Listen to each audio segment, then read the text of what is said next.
ચાલો આજે આપણે હિન્દુ ધર્મના સૌથી ઊંડા અને રહસ્યમય તહેવારોમાંના એક મહાશિવરાત્રિના મહત્વને સમજીએ. આ કોઈ સામાન્ય રાત નથી, આ એક ખાસ યાત્રા છે. શરૂઆત કરીએ એના નામથી જ. શિવરાત્રિ એટલે કે શિવની રાત્રિ. પણ આનો અર્થ માત્ર એક રાત કરતાં ઘણો વધારે છે. આ તો ખરેખર આપણા અંદરના અંધકારમાંથી બહાર નીકળીને જ્ઞાનના પ્રકાશ તરફ જવાની વાત છે. તો આ ખાસ રાત આવે છે ક્યારે? હિન્દુ કેલેન્ડર મુજબ ફાગણ મહિનામાં અમાસની બરાબર પહેલાંની જે 14ની રાત હોય છે ત્યારે મહાશિવરાત્રિ ઉજવાય છે. આ સમયનું પોતાનું એક આગવું આધ્યાત્મિક મહત્વ છે. પણ સવાલ એ છે કે આ એક રાત આટલી બધી પવિત્ર કેમ ગણાય છે?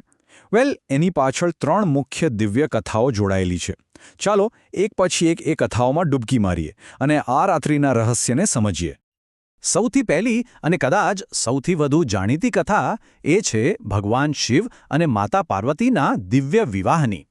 આ માત્ર લગ્ન નહોતા, આ તો શિવ અને શક્તિ એટલે કે પુરુષ અને પ્રકૃતિના મિલનની કથા છે.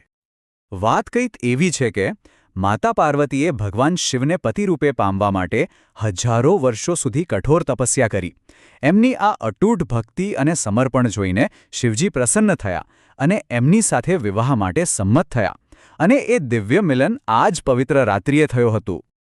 એટલે જ તો આ મિલન માત્ર એક પૌરાણિક ઘટના નથી રહી. એ આજે પણ સુખી દાંપત્ય જીવન, અતૂટ વિશ્વાસ અને સાચા સમર્પણનું સૌથી મોટું પ્રતીક છે. કદાચ એટલે જ લોકો સારા જીવનસાથી માટે અને સુખી લગ્ન જીવન માટે આ દિવસે પ્રાર્થના અને વ્રત કરે છે. ઓકે, તો આ હતી પહેલી કથા. હવે બીજી કથા તરફ જઈએ, જે છે સમુદ્ર મંથનની. આ કથા શિવના ત્યાગ અને એમની કરુણાની પરાકાષ્ઠા દેખાડે છે. જરા વિચારો, એક તરફ દેવતાઓ અને બીજી તરફ અસુરો અમર થવા માટે સમુદ્ર મંથન કરી રહ્યા છે.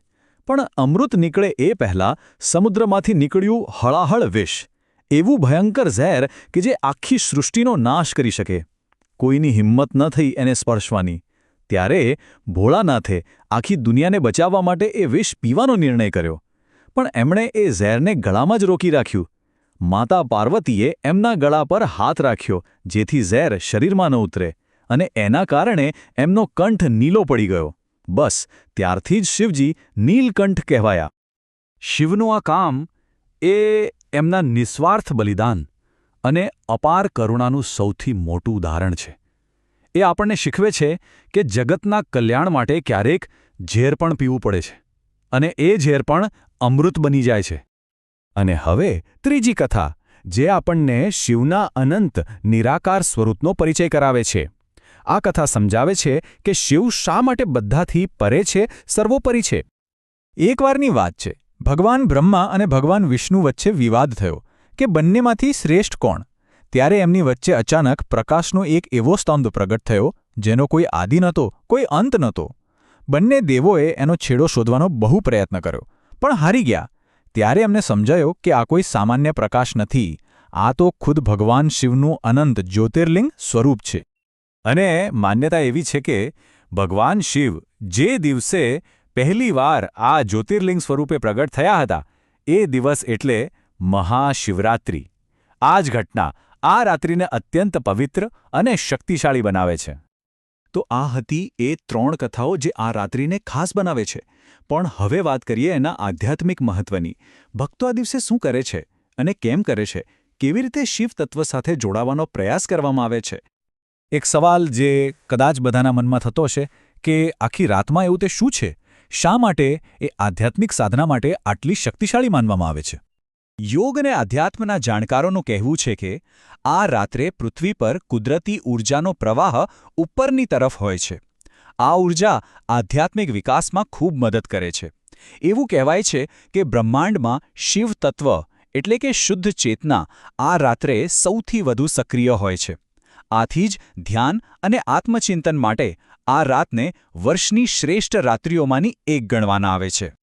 અને આ બ્રહ્માંડીય ઊર્જાનો પૂરેપૂરો લાભ લેવા માટે ભક્તો ઉપવાસ રાખે છે, આખી રાત જાગે છે અને ઓમ નમઃ શિવાય મંત્રનો જાપ કરે છે. આ બધી ક્રિયાઓ આપણા મનને શાંત કરે છે અને શરીરને એ ઊર્જાને ગ્રહણ કરવા માટે તૈયાર કરે છે.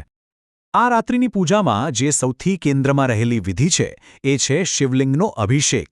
શિવલિંગ પર અલગ અલગ વસ્તુઓ ચઢાવવામાં આવે છે અને તમને જાણીને નવાઈ લાગશે કે દરેક વસ્તુ પાછળ એક ખૂબ જ ઊંડો સાંકેતિક અર્થ છુપાયેલો છે. ચાલો એને જરા સમજીએ. જેમ કે જ્યારે દૂધ ચડાવવામાં આવે છે ત્યારે એ આપણી અંદરની શુદ્ધતા અને પવિત્રતાનું પ્રતીક છે. જળ એ જીવન અને પોષણનું પ્રતીક છે.